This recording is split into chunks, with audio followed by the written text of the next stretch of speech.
Hey everyone, welcome back to our channel, 77 here, ready to blow your minds with some serious insider info. Today, we're diving into some shocking facts about the hit TV series Prison Break. Let's do this!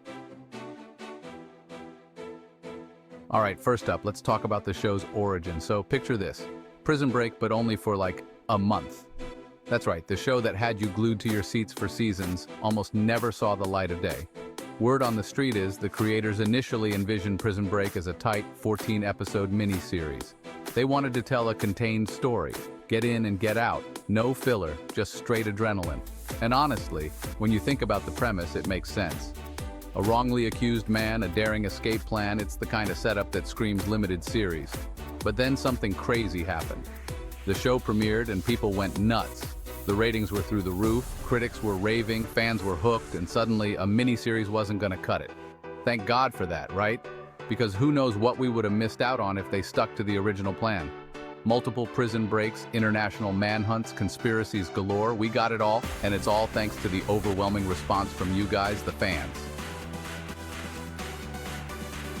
Now let's talk about Wentworth Miller, aka Michael Scofield, the man with the plan, and more importantly, the tattoos. Those intricate designs covering his entire body weren't just for show, they were practically another character on the show. But let me tell you, those tattoos were no joke. We're talking hours in the makeup chair every single day. Imagine sitting there for 4, sometimes 5 hours just to get inked up. That's dedication right there. And Wentworth, he never complained. He knew how important those tattoos were to the story, how they held the key, literally, to Michael's escape plan. Think about it. Every symbol, every line, every detail, it all meant something. It's like a giant puzzle inked onto his skin, and he had to wear it like a second skin.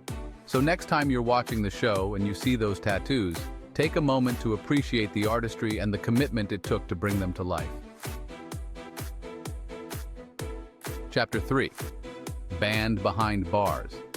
This next fact is kinda ironic and messed up at the same time. You ready for this? Prison Break, the show about breaking out of prison, was banned in actual prisons. Yep, you heard that right. Turns out some real-life wardens weren't too keen on their inmates getting any bright ideas from Michael Scofield and his crew.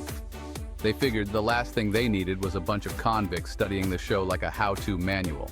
I mean, can you blame them? I'm not saying Prison Break is responsible for any real-life escapes, but let's just say art imitates life, and sometimes life imitates art back. It's a wild world out there, and truth is often stranger than fiction. But hey, maybe those wardens were onto something. Maybe they recognized the power of the show, the way it could spark something in someone's mind, even if they were behind bars. It's like a testament to the show's authenticity, even if it got it banned from the very places it depicted. Chapter 4. Life imitates art. Speaking of real-life escapes, this next fact is gonna blow your mind. Get this, Prison Break didn't just entertain viewers, it inspired some real-life prison breaks.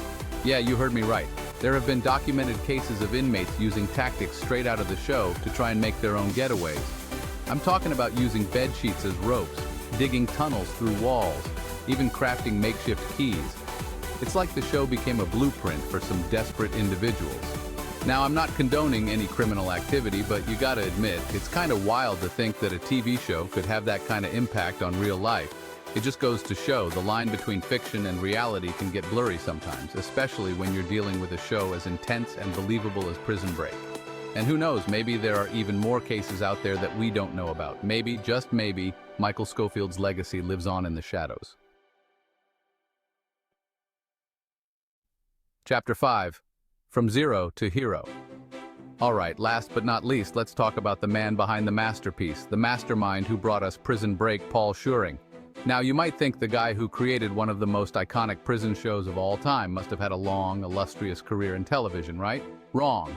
Believe it or not, before Prison Break, Paul Scheuring had zero experience in television. That's right, zero. He was a nobody in the industry. He had this idea, this crazy, ambitious idea about a guy who gets himself thrown in prison to break his brother out, and he wouldn't let it go. He pitched it to network after network, and they all turned him down. They thought it was too far-fetched, too unbelievable, too risky. But Paul, he knew he had something special.